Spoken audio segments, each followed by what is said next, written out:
तो क्वेश्चन क्या है, देखिए 10 student of class x, student कितने हैं 10 है, 10 student of class x that means 10 sorry took part in a mathematics quiz if the number of girls is 4, number of girl कितनी है 4 more than number of boy, girls कितनी है 4 more than number of boy। जब कभी भी word problem का question आए तो उसको कम से कम 3 बार पढ़ो, दिमाग में उतार लो अच्छे से। तो 4 more than number of boys, find the number of girl boy। तो सबसे पहले तो आपको लेट करना पड़ेगा बॉय कितने हैं और गर्ल कितने हैं, ठीक है। तो यहाँ पे देखो सॉल्यूशन, तो let be boys, let be boys क्या मान लिया x मान लिया, तो गर्ल्स कितनी हो जाएंगी, गर्ल्स आपकी हो जाएंगी देखो 4 more than the number of boy, तो जो जितने भी बॉयज हैं उससे क्या है 4 ज़्यादा है, कौन गर्ल्स, ठीक है। या फिर आप ऐसा कर सकते हो तो क्वाड्रेटिक बन जाएगी ना, तो यहाँ पर गर्ल्स ले लो, girls is equal to by होगी, ठीक है। तो अकॉर्डिंग टू क्वेश्चन क्या बोला है उसने कि जो गर्ल्स हैं बाई इक्वल्स, गर्ल्स कितनी है बॉय से 4 ज़्यादा है, बॉय जो हैं उससे 4 ज़्यादा है, तो 4 प्लस क्या हो जाएगा x, ठीक है। तो ये क्या गई आपकी एक क्वेश्चन निकल के आ गई, ठीक है। सेकंड क्वेश्चन,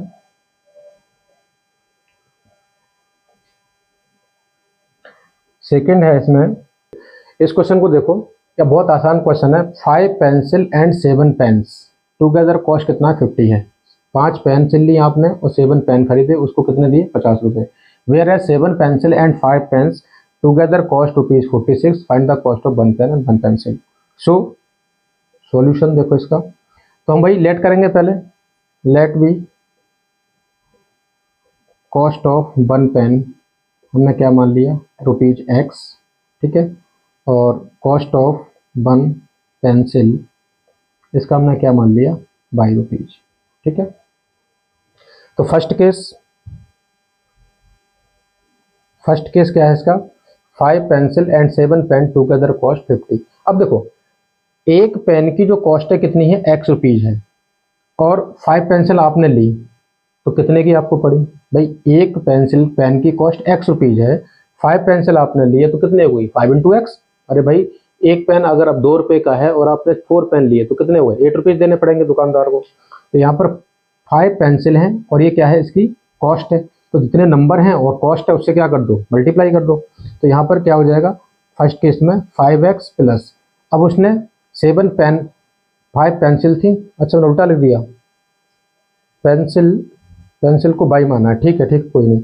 तो इसको मैं ऐसा करता हूँ, इसको पेंसिल ले लो और इसको पेन ले लो, ठीक है, उल्टा भी रहता है कोई इशू नहीं है उसमें। तो यहाँ पर 1 पेंसिल x की है तो कितना हो गया, 5 पेंसिल कितने हो गई 5 रुपीज़ की है ना, तो 5x हो गया। अच्छा और बाई कॉस्ट है किसकी पेन की, तो 7 पेंसिल लिए तो क्या हो जाएगा 7 बाई इक्वल्स, दोनों को मिला के कितने रुपए देने पड़े उसको 50। इक्वेशन नंबर क्या आ गई है फर्स्ट आ गई। सेकंड केस में क्या है, सेकंड केस में क्या है 7 पेंसिल लिए और 5 पेन लिए, तो 7 पेंसिल 7x प्लस 5 क्या है पेन है तो 5 बाई इक्वल्स, दोनों को मिला के कितने दिए हैं 46 रुपीज़, ठीक है। ये क्वेश्चन क्या हो गई आपकी सेकंड इक्वेशन आ गई। अब इनको क्या करेंगे हम सॉल्व कर लेंगे, सॉल्व फर्स्ट एंड सेकंड, ठीक है, दोनों को सॉल्व करोगे ग्राफिकली कर लो, ठीक है, नहीं तो आगे हम मेथड सीखने वाले हैं उससे हम करेंगे, ठीक है, नोट करो इसको। देखो अब क्वेश्चन क्या है हमारा, सेकंड क्वेश्चन है 3.1 का, on comparing the ratio of a1/a2 b1/b2 c1/c2 find out whether the lines representing following pair of equation intersect at a point या फिर पैरेलल है या फिर ये क्या है कोइंसिडेंट है, ठीक है, क्या है तो हम इसको निकालेंगे। तो क्वेश्चन है हमारा, फर्स्ट क्वेश्चन लेते हैं इसमें, तो 5x - 4y plus 8 equals to 0 and second है 7x + 6y - 9 equals to 0। Equation number first, equation number second होगी, ठीक है। तो हमें जस्ट चेक करना है कि ये एक सा सॉल्यूशन होगा नहीं होगा, पैरेलल है कोइंसिडेंट है क्या है, ठीक है सब। चलो ठीक, सबसे पहले a1 की वैल्यू कितनी है 5, b1 की value -4 and c1 equals to 8, a2 value कितनी हो गई 7 है, B2 कितना है 6 है और C2 की वैल्यू कितना है 9 -9। ठीक है, माइनस का ध्यान रखना है। Now A1 upon A2 equals क्या हो जाएगा 5/7। ठीक है, B1 अपॉन B2 की वैल्यू क्या हो जाएगी -4/6। 2 2 या 4, 2 3 या 6। सिंपलेस्ट फॉर्म में लिखना है, अगर डिवाइड होता है तो डिवाइड करो। ठीक है, क्या ये दोनों वैल्यू इक्वल हैं 5/7? नहीं है। ठीक है, so A1 upon A2 is not equal to B1 upon B2। Third हमने निकाले क्यों, तो हमें पहले पता लग गया कि यहाँ पर इक्वल नहीं है दोनों। ठीक है, तो थर्ड की निकालने की जरूरत ही नहीं है। अब इसमें हमसे पूछा क्या था, लाइन इंटरसेक्ट करेंगी या पैरेलल होंगी या फिर कोइंसिडेंट होंगी। यहाँ पर क्या होगा, ये आपका लाइन क्या होंगी, इंटरसेक्ट करेंगी। ये लाइन्स क्या होंगी, इंटरसेक्टिंग लाइन, इंटरसेक्टिंग लाइन्स। ठीक है, तो पहला क्वेश्चन हो गया। सेकंड देखो। ठीक है, सेकंड क्वेश्चन है 9x plus 3y plus 12 equal to 0 and 18x plus 6y और प्लस 24 इक्वल टू 0। ठीक है, चलो तो यहाँ भी वही काम, रटा रटाया हुआ। A1 की value 9, B1 3 and C1 is equal to 12। A2 की वैल्यू कितनी हो गई 18, B2 की वैल्यू कितनी हो गई 6 और C2 की वैल्यू क्या आ गई 24। ठीक है, नाउ हम क्या करेंगे इसमें, A1 अपॉन A2, तो A1 की वैल्यू 9 अपॉन 18, 9 बन जा 9, 9 2 जा 18, 1/2 आ गया ये। फिर हम निकालेंगे B1 upon B2, B1 upon B2, तो B1 की वैल्यू कितनी है 3 अपॉन में 6 इज इक्वल टू 1/2। अब ये दोनों इक्वल आते हैं ना, A1 अपॉन A2 और B1 अपॉन B2 दोनों इक्वल है। तो फिर हम तीसरा भी निकालेंगे, थर्ड रेशियो भी देखेंगे, C1 अपॉन C2, तो 12y कितना हो गया 24 इक्वल्स ये भी कितना आ गया 1/2। ठीक है, सो आपका क्या रेशियो मिला, A1 upon A2 equals B1 upon B2 and C1 upon C2, सब इक्वल है आपस में। तो ये क्या लाइन क्या करेंगी हमारी, ये इंटरसेक्ट करेंगी या फिर क्या होंगी कोइंसिडेंट। लाइन क्या होंगी कोइंसिडेंट, ये क्या होंगी कोइंसिडेंट होंगी। कोइंसिडेंट का एक नाम और होता है क्या, डिपेंडेंट पेयर। ये क्या होते हैं, डिपेंडेंट, एक दूसरे पर डिपेंड करते हैं। ठीक है, तो ये हो गया आपका सेकंड क्वेश्चन। थर्ड भी देख लेते हैं। Third 6x minus 3y, 6x minus 3y plus 10 equals to 0 और 2x minus y plus 9 equals to 0। ठीक है, चलो तो A1 की वैल्यू 6, B1 की वैल्यू -3, C1 की वैल्यू 10, B1 की वैल्यू A2 की वैल्यू कितनी हो गई 2, B2 की वैल्यू हो गई -1, यहाँ पर 1 है माइनस का, और C2 की वैल्यू कितनी हो गई 9। ठीक है, A1 अब क्या निकालेंगे, रेशियो निकालेंगे। तो A1 अपॉन A2 यानी 6/2, 2 3 या 6, ये कितना आ गया 3, कुछ नहीं डिवाइड में तो 1 मान लो। फिर B1 अपॉन B2 निकालो तो कितना है -3 अपॉन में -1, अरे भाई ये भी इक्वल आ गया। फिर C1 अपॉन C2 भी निकाल लो तो क्या है 10/9, 10/9, ये डिवाइड नहीं होगा। अब क्या समझे इसमें, ये दोनों तो इक्वल है, इक्वल ही नहीं है। सो क्या हो जाएगा A1 upon A2 is equal to B1 upon B2 but C1 upon C2 is not equal, है ना, ये इक्वल नहीं है। तो इसका मतलब क्या हो गया, लाइन्स क्या होंगी पैरेलल। तो ये लाइन्स क्या होंगी पैरेलल लाइन्स होंगी, पैरेलल लाइन। ठीक है, पैरेलल होंगी, यानी कि अगर यहाँ पर क्वेश्चन पूछा ना सॉल्यूशन होगा नहीं होगा तो नो सॉल्यूशन होगा। ठीक है, नोट करो उसको।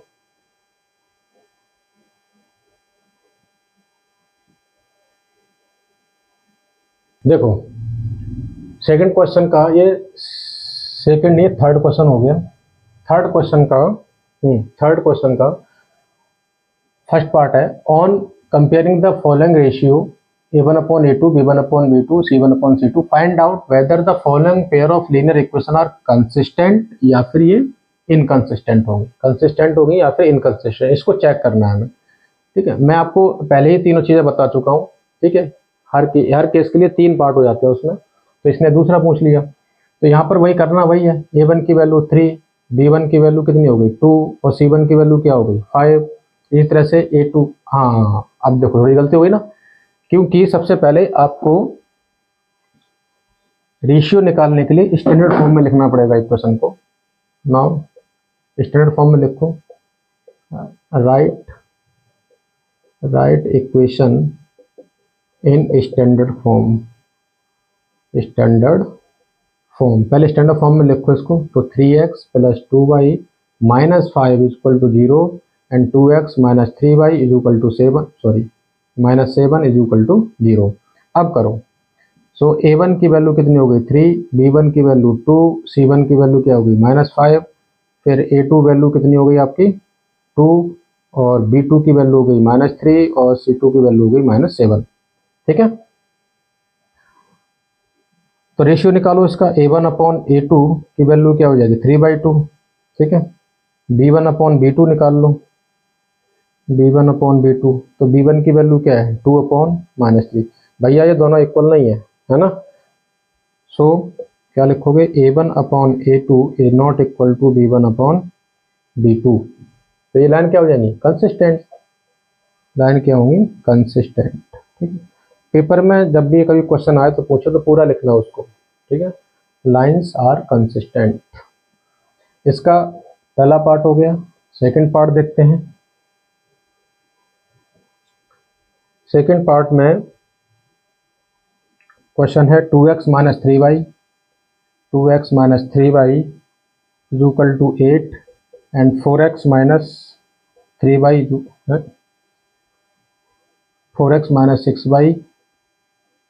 6y equals to 9। ठीक है, इसको दोबारा से लिखो क्वेश्चन को, 2x minus 3y minus 8 equals to 0 और 4x minus 6y equals to -9 equals to 0। तो a1 की वैल्यू 2, b1 की वैल्यू -3 एंड c1 इक्वल्स क्या हो गया -8, a2 की वैल्यू 4, b2 की वैल्यू -6 और c2 की वैल्यू -9। ठीक है, ये वैल्यू लिख ली। अब a1 अपॉन a2 निकाल लो, a1 अपॉन a2 क्या है 2/4, कितना आ गया 1/2 और b1 upon b2 equals -3y -6 cut गया, 3 बन गया 3, 2 ए भी कितना आ गया 1/2। तो थर्ड भी निकालो फिर, c1 upon c2 equals -8y -9 cut गया, ये क्या आया 8/9, ये इक्वल नहीं है।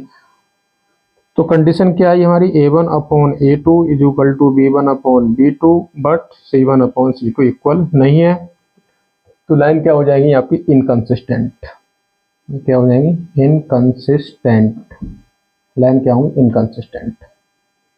ठीक है, थर्ड देखते हैं।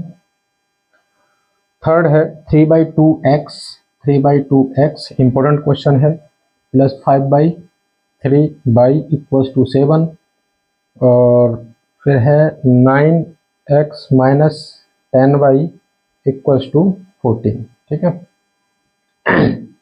स्टैंडर्ड फॉर्म में लिख लो इसको पहले, 3/2x plus 5/3y minus 7 equals to 0 and 9x minus 10y minus 14 equals to 0।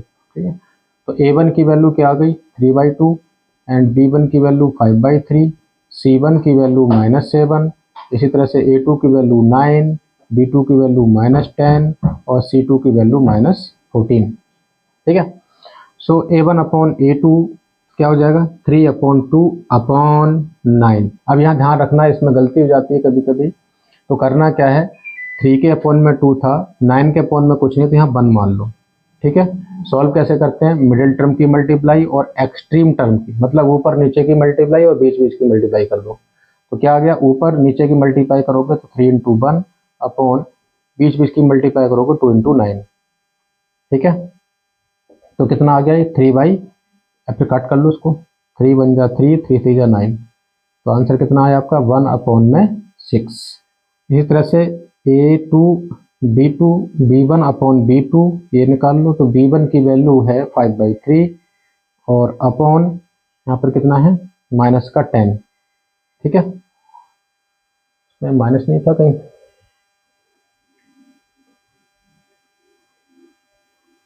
चलो -10/1, तो ये कितना हो गया, इसकी मल्टीप्लाई कर लो तो 5 में कितना हो गया, 30 हो गया ये माइनस का, ठीक है।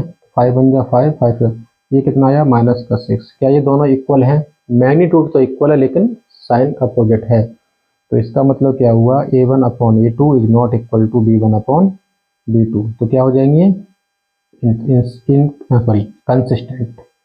ये क्या होंगी लाइन हमारी, कंसिस्टेंट, कंसिस्टेंट, ठीक है। लाइन क्या होगी, कंसिस्टेंट। नोट करो उसको। नेक्स्ट है फोर्थ, यहाँ पर है 5x minus 3y equals 11 and 10x minus 10x plus 6y equals -22। अच्छा क्वेश्चन है। 5x minus 3y minus 11 equals to 0, minus 10x plus 6y और प्लस 22 इक्वल्स टू 0। इसको उठा कर ले आई, ठीक है।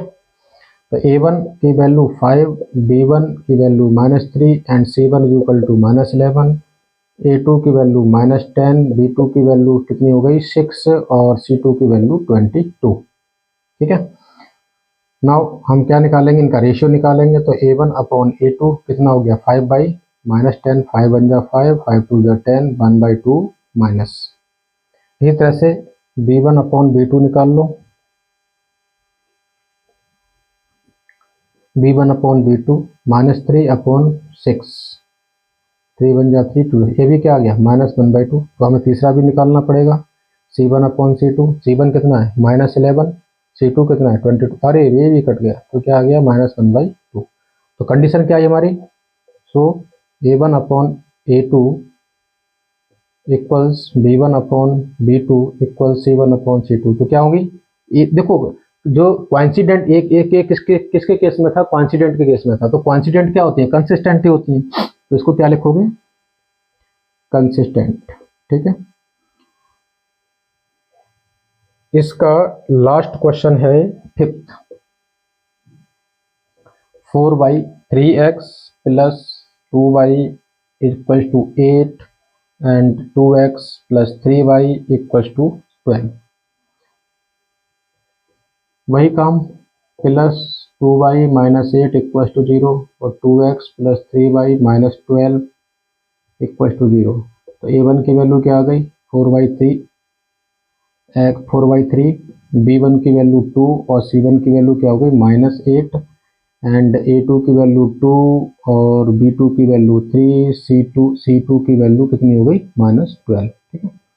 नाउ रेशियो निकालते हैं। तो A1/A2 इक्वल्स क्या आ गया 4/3 अपॉन में 2 कुछ नहीं है तो 1 मान लो, इसकी मल्टीप्लाई इससे कर दो, तो कितना आ गया 4 इंटू 1/3 इंटू 2, 2 से काट दो 2, कितना आ गया 2/3 आ गया।